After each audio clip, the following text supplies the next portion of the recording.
Mire, le voy a dar un preámbulo. El cine, la televisión, no solo refleja la sociedad, también influyen en cómo la percibimos. ¿Y por qué se lo comento? Bueno, pues un ejemplo muy claro es el test de Bechdel, lo dije bien, ¿verdad? Un método que evalúa la representación de las mujeres en las producciones artísticas, planteando preguntas clave sobre la brecha de género. Y bueno, para hablarnos acerca precisamente de este tema y su relevancia en la lucha por la equidad, nos acompaña la maestra Ixel Guadalupe, experta en derechos humanos, justicia social y violencia de género. Maestra, bienvenida, un gusto tenerla con nosotros este viernes. Muy buenos días. ¿Qué tal? Muy buenos días, Alberto. Muchísimas gracias a ti y a tu audiencia, al equipo detrás de cámaras, por permitirme estar en este espacio que construya diálogos con perspectiva de género. No, al contrario, gracias por compartirnos la experiencia y precisamente pues preguntarle, para los que no estamos familiarizados con este tema, ¿qué es el test de Bechdel y cómo surge este concepto? Claro, sí. Mira, me gustaría entrar con un contexto, ¿no? Con un background para llegar a definir lo que es el test de Bechdel, porque justamente con la intención de que ya estamos en las últimas, vamos a salir de vacaciones o algunas queremos mandar todos los pendientes para enero, pues quería traer este tema que es un poco más ligero, vaya, a comparación de las otras cápsulas que hemos tenido con anterioridad, pero sí es importante porque quería construir perspectiva de género o usar estas gafas violetas en la cotidianidad, en nuestro día a día. Y para eso, para poder empezar a construirlo, es importante que creamos un piso parejo de conocimiento y entonces decir, bueno, ¿a qué me refiero con perspectiva de género? La perspectiva de género va a ser entonces esta herramienta de análisis de los comportamientos y oportunidades de las personas con base en su género. El género son todas esas atribuciones socioculturales que se nos asignan a unas personas desde el momento en el que nacemos. De ahí que si hacemos un baby shower para mujeres, digamos que es rosita, y si es un baby shower para hombres va a ser azul, ¿no? Pero entonces, las feministas decimos, bueno, tenemos que ponernos gafas violetas para construir la perspectiva de género. ¿Por qué? Gafas en este sentido de ponernos una mirada, unos lentes literal, para ver a través de un enfoque específico de derechos humanos de las mujeres. Y violeta... Sea más neutro. ¿Perdón? Para que sea más neutro. ¿Perdón? Que sea más neutro, digo. Que sea enfocado exclusivamente en derechos de las mujeres. Por ejemplo, yo a veces digo, si traigo aquí a mi perrita, que es una perrita que tiene 13 años, y lo vemos desde el enfoque, desde la mirada de la veterinaria, a lo mejor me van a decir, por cómo separa sus huesitos, tiene osteoporosis, etcétera, etcétera, ¿no? Pero si lo ponen desde otro lente, desde rescatistas van a decir, esta marca de la oreja, entonces quiere decir que es una perrita rescate. El día de hoy yo quiero decir, hay que poner las gafas violetas para verlo desde el enfoque, desde la mirada específica de derechos humanos de las mujeres. En este sentido, ¿por qué decimos violeta? Quiero decir violeta porque hay sucesos históricos que nos anteceden y que nos abanderan con este color. Por ejemplo, en 1911, específicamente en Estados Unidos, en Nueva York, existía la fábrica Shirtwaist, una fábrica textil, en donde trabajaban 123 mujeres, y a raíz del incendio de esta fábrica, el humo que emana de este incendio era color violeta. Pero ¿qué sucedió? Que previo a esto, estas mujeres se habían manifestado por derechos laborales, porque en esta época no había ningún derecho laboral, y entonces en represalia el jefe cierra las puertas con llave, incluyendo la de los baños, para que no se puedan mover de su jornada laboral. Acá hay dos teorías, una que dice que se incendia o accidentalmente y otra a propósito, pero pues lamentablemente fallecen las mujeres y el humo que emana empieza a emanar por los textiles que utilizaban en ese momento de color violeta. Entonces, las personas empiezan a asociar las agrupaciones de mujeres que exigen derechos con este color. De la misma forma, teníamos en tiempos anteriores, principalmente en Inglaterra, en Europa, por allá con las sufragistas, que utilizaban el color morado como una forma de rebeldía, porque el morado solamente lo podían utilizar en épocas anteriores de la monarquía. Entonces decían ellas, bueno, yo también uso el morado porque va a ser una forma de representar que yo tengo autonomía en la toma de decisiones, puedo decidir cuestiones de Estado, vaya. Todo esto va a tener sentido con el test de Bechdel, lo prometo. Okay. Sí, pero está muy interesante porque muchos tampoco, sobre todo los varones, no conocemos a fondo de dónde viene y por qué este color. Claro, claro. Entonces, ahora que tenemos todo este contexto sociocultural, podemos decir, bueno, construyamos estas gafas violetas en el día a día, en el consumo también de nuestro entretenimiento, ¿no?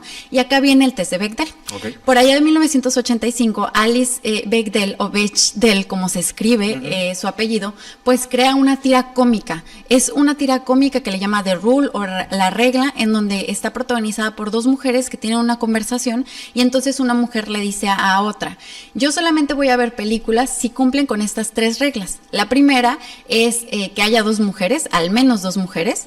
La segunda es que estas 2 mujeres hablen entre sí. Y la tercera es que la conversación que tengan entre ellas sea de otra cosa que no sea de hombres. Y esto parece algo satírico, cómico, como fue su origen. Sin embargo, se va a hacer viral en 2018, justamente cuando estas agrupaciones de mujeres nuevamente vuelvan a retomar la fuerza que tenían. Y entonces se hace viral porque, aunque surge como algo cómico, empiezan a hacer un análisis y dicen, es que estas películas no pasan el test de Bechdel. Y ojo, no es un método científico, es un test meramente informativo, ¿no? Sí, claro. Pero que empiezas a hacer observaciones de las películas y dices, no cumplen con esto, que puede ser algo básico para identificar a las mujeres que son capaces de ser interlocutoras de mensajes más allá de un mensaje enfocado a tu pareja, a tu esposo, a tus hijas y a tus hijos. En algún momento, para ejemplificarlo, hice un análisis, por ejemplo, de la película de Oppenheimer.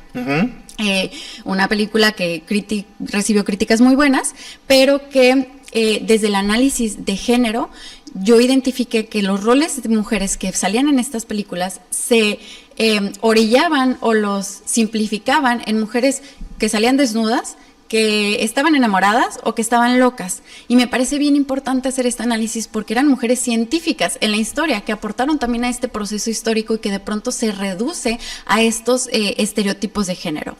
En otro momento hice un análisis a la película de Shang-Chi. Shang-Chi, un superhéroe de Disney, ¿no? Marvel. Sí. Nuevamente, los personajes que salían de mujeres dentro de esta película tenían conversaciones que solamente eran para engrandecer al rol masculino de la película. Y entonces ya redes sociales, la informalidad de la virtualidad hizo lo suyo y sacó una página para rankear algunas películas que cumplen o no cumplen con el test. Sorprendentemente, algunas de las que cumplen es Creed 4, Kung Fu Panda 4, El Color Púrpura, La Mujer Maravilla, en fin, un montón de películas que sí lo cumplen.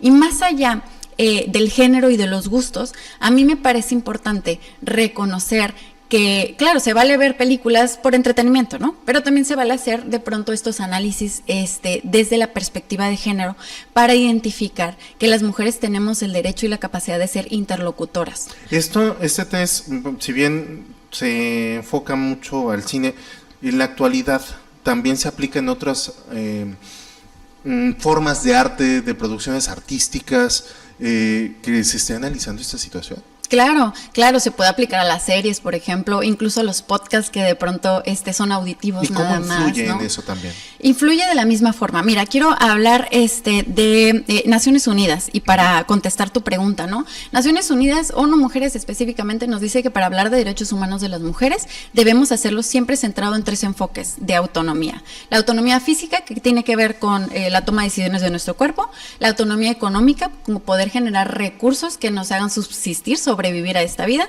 y la autonomía en la toma de decisiones, que quiere decir esta participación de las mujeres en igualdad de condiciones en la vida pública y política. Pero ¿cómo vamos a participar? ¿Cómo vamos a alzar la voz? ¿Cómo vamos a tomar decisiones sociales de Estado si no se nos reconoce como interlocutoras? Si el único diálogo que socialmente está permitido, incluso en estas formas de entretenimiento que pueden ser múltiples, solamente estamos acostumbradas a escuchar y a verbalizar conversaciones que van, si me permites, desde el amor o desde los cuidados, ¿no? Enfocadas a todo nuestro núcleo social. Y entonces le hacemos de enfermeras, de psicólogas, ¿no? Atentas, enfocándonos al amor, pero dejando muchas veces también el amor propio.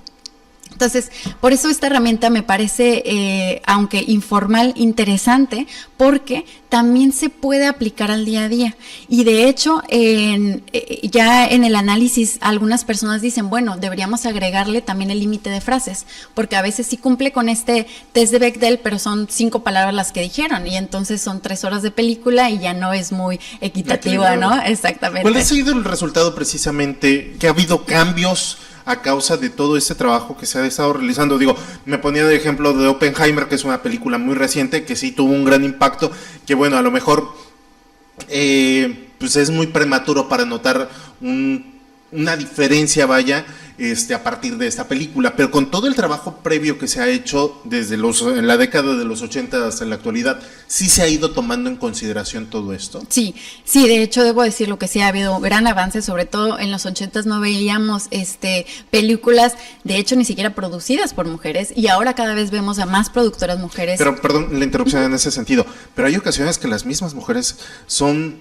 copartícipes de todo es que no es la palabra correcta, romantizar el caso, bueno, de presentar a la mujer en este tipo de escenas, como la que nos comentaba de Oppenheimer, pero también contribuyen, influenciadas tal vez, no sé, estoy preguntando francamente en el ámbito pues de mi curiosidad, falta de conocimiento del tema, ¿no? Sí, y eso está perfecto, porque creo que esa es la importancia de estos espacios. Si no nos cuestionamos, no podemos generar un pensamiento crítico, y si no nos cuestionamos desde el respeto, no podemos poder entablar el diálogo, ¿no? Uh-huh. Y en este sentido también desde la línea del respeto, siempre he dicho, es importante analizarlo, que cuando estamos viviendo ante esferas de situaciones de opresión, de desigualdad históricas y sociales, de pronto los comportamientos que para las mujeres son socialmente aceptados se replican porque son una forma de sobrevivir, de poder tener un espacio en la sociedad. Y espero ser muy clara acá de pronto, sobre todo en espacios laborales, para hacer más, ejemplificar esta respuesta, dicen, ay, es que ella es bien cruel, ¿no? O por decirlo de una forma bonita, es que ella es bien machista, porque también hacen esos comentarios. Sí, justo, pero hay que tener una mirada compasiva, histórica y social para decir, ¿cuáles son estas situaciones de vida que la llevaron a estar replicando estos comportamientos de dominación masculina, debo decir, para que ella pueda seguir sobreviviendo en este espacio? Entonces, quizá desde la parte cinematográfica también se pueden replicar estos espacios por la misma situación, pero que además también tenemos que evaluar la situación de mercado. Y es que también el capitalismo es un sistema de opresión que va a fomentar estas condiciones de desigualdad. ¿Por qué? Porque, sí. Bueno, si lo consumen, entonces vende, ¿no? Uh-huh. Ahora, como hombres, ¿cómo podemos apoyar, cómo podemos contribuir? Y también, en general, la sociedad, como espectadores también, ¿cómo podemos contribuir en este tema? Construyendo espacios de diálogo, escucha activa, y sobre todo como hombres, específicamente creo que también hacen falta grupos de hombres para hombres en donde ustedes platiquen cómo están viviendo estas situaciones, porque de pronto asustan un poco estos temas y dices, mejor no quiero preguntar, mejor no quiero saber, y entonces sí, para como no entrar en conflicto, ¿no? Porque pues muchas veces dices, ay, a lo mejor le estoy regando y en lugar de apoyar, estoy perjudicando. Claro, y entonces por eso es importante que se creen estos espacios de escucha activa, de reflexión, de pensamiento crítico y de diálogo con respeto. ¿Realmente sí somos aliados? ¿Sí nos ven como aliados o no? Pues depende de la persona, ¿no? Sí. Creo que pero sí. En la mayoría de los casos. A mí no me gustaría hablar de la mayoría de los casos porque me parece que también... Digo, es que obviamente lo planteo así porque hay sus pletitos en el arroz. Vivimos en una ciudad, en el caso de México, muy machista todavía a estas alturas, a pesar de que sí ha habido apertura, sigue habiendo ese tema, y sobre todo en comunidades marginales principalmente. Digo, en las urbes, ciudades como Tijuana, Ciudad de México, sí hay apertura, pero sigue habiendo ese problema. Claro, mira, ahorita mencioné los sistemas de opresión que yo en clase siempre digo que son 3, ¿no? Es el patriarcado, esa figura de que el hombre sea el rol masculino y que todo lo demás es subordinación. El colonialismo también tiene que ver con el borrado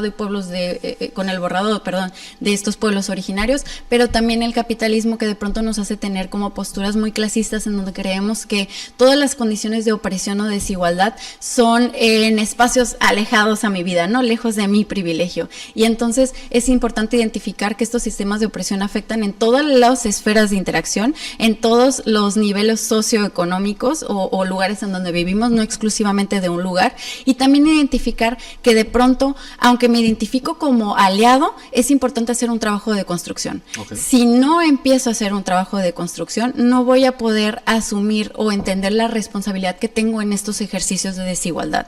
Desde el momento, por ejemplo, de las interrupciones, el men interrupting, desde el momento del el men explaining, el macho explicación, ¿no? El que una mujer haya dicho algo y luego la otra persona dice lo mismo, pero entonces con otras palabras y ya las personas escucharon, ¿no? Entonces todos estos ejercicios son parte de un ejercicio de construcción y también de una persona, en este caso de un hombre, que quiere realmente construirse como aliado o en una masculinidad alternativa. Que después podemos platicar de las masculinidades. Sí, claro, es un tema muy abundante, Sí. que sí hay muchas interrogantes, hay muchas dudas, sobre todo de nuestro lado, y que pues muchas ocasiones sí queremos ser parte, ¿no? Claro. Porque llegamos a ser padres de hijas, entonces buscamos eso. ¿Algo más que desagregar, maestra? Pues sí, aprovechen estos tiempos de ocio si van a tener o de entretenimiento para echarle un ojito y ver si aplica el test de Bechdel en las películas que consumen, en las series o en los podcasts. Recuerden que son 3 pasos. Si hay más de 2 mujeres, el segundo paso es que hablen estas 2 mujeres entre sí y el tercer paso es que la conversación que tengan tenga que ver algo más que hombres. Muy bien. Maestra Ixchel Guadalupe, muchas gracias por esta interesante charla. Nos deja mucho para reflexionar y obviamente es un tema que tenemos que seguir todavía enfocándonos ante esta situación. Estar atentos. Gracias, muy buen día. No, gracias a ustedes. Feliz Navidad.